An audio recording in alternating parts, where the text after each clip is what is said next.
बालाजी गाडे अगदी थोडक्यात बोला.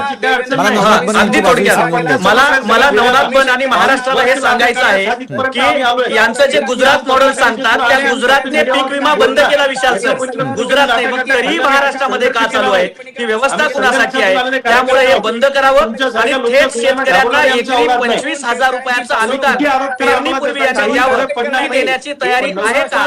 आणि शेवटचा प्रश्न मला विचारायचा आहे नवनाथ बन यांना की अतिवृष्टीच्या वेळेला जे पॅकेज दिलं त्या पॅकेजचं नेमकं काय झालं? ती सुद्धा घोषणा होती. त्यामुळं आता सध्या शेतकरी अडचणीमध्ये आहे आणि इंद्रजित भालेराव म्हणाल्याप्रमाणे जर माझ्या बापाने नाही केलं. मान्यवर नेमकं काय बोलताय हे जनतेला कळू देऊयात. नवनाथजी, जाता जाता एक प्रश्न आहे मला शेतकऱ्यांकडून तुम्हाला विचारायचा आहे. सरकारकडून अनेक योजना येतात, शेतकऱ्यांसाठी जाहीरही होतात, मात्र या योजनांचा लाभ घेत असताना जिथे बँकांचा संबंध येतो तिथे शेतकऱ्यांना किचकट प्रक्रियेचा सामना करावा लागतो.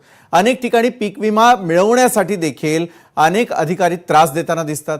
या सगळ्या प्रक्रिया सुलभ करण्याकडे सरकारचा कल असेल का आणि कशा पद्धतीने? विशालजी, शेतकरी वर्षानुवर्ष संकटात आहे आणि हे बाहेर काढण्यासाठी प्रामाणिक प्रयत्न कोण करतायत तर मुख्यमंत्री देवेंद्रजी फडणवीस आणि महायुतीचं सरकार करतंय. आज आपण बघा, पीक विमाचा असेल किंवा शेतशिवारामध्ये जलयुक्त शिवार सारखी योजना असेल, शेतकऱ्यांना थेट डीबीटीच्या माध्यमातून कर्जमाफी योजना देणं असेल.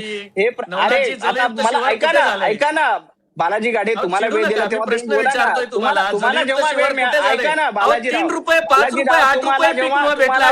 थोडं तरी राज्यकर्ते म्हणून लाजा, थोडं तरी राज्यकर्ते म्हणून लाच काँग्रेसला वाटली पाहिजे. बालाजी गाडे पाटील, लाच काँग्रेसला वाटली पाहिजे. 60 वर्ष राज्य करत असताना रोज शेतकऱ्यांचे, आज तुमचं कर्नाटकमध्ये सरकार आहे, रोज 100 शेतकरी कर्नाटकमध्ये तेलंगणामध्ये आत्महत्या करतायत. जरा तिकडे लक्ष द्या. तुम्ही तिथे काही बघत नाही. महाराष्ट्रावरती चर्चा चाललेली आहे. कर्नाटक आणि तेलंगणावर करायचं असेल तर आपण करूया. पण जसं रविकांत भाऊ म्हणाले तसं टीव्हीवरती आल्याच्या नंतर सरकारची खोटी बाजू मांडणे आणि आरडाओरडा करून जाणे नवनाथजी, यातनं शेतकऱ्यांचे प्रश्न मिटणार नाहीत. आज महाराष्ट्रामध्ये तशी परिस्थिती नाही. शेतकऱ्यांच्या महाराष्ट्र फार गंभीर परिस्थितीतून जातोय. शेतकऱ्यांकडे खायला पैसे राहिलेले नाहीयेत.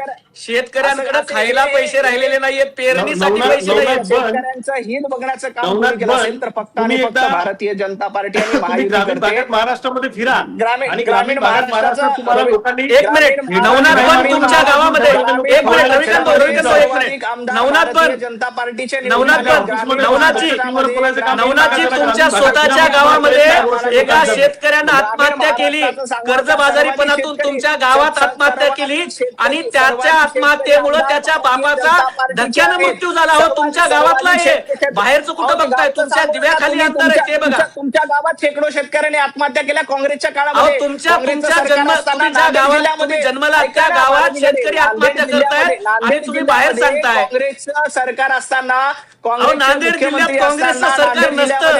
अहो नवनाथजी, राज्याला सरकार असतं, जिल्ह्याला नसतं. नक्कीच बालाजी गाडे पाटील, नवनाथ बन, रविकांत तुपकर, मला एकच प्रश्न विचारावासा वाटतो की एका बाजूला मुख्यमंत्री निर्णय घेताना दिसतात, मात्र ते किचकट न होता शेतकऱ्यांसाठी कसे उपयोगी पडू शकतील आणि शेतकऱ्यांची या कचाट्यातून सुटका व्हावी इतकीच माफक अपेक्षा.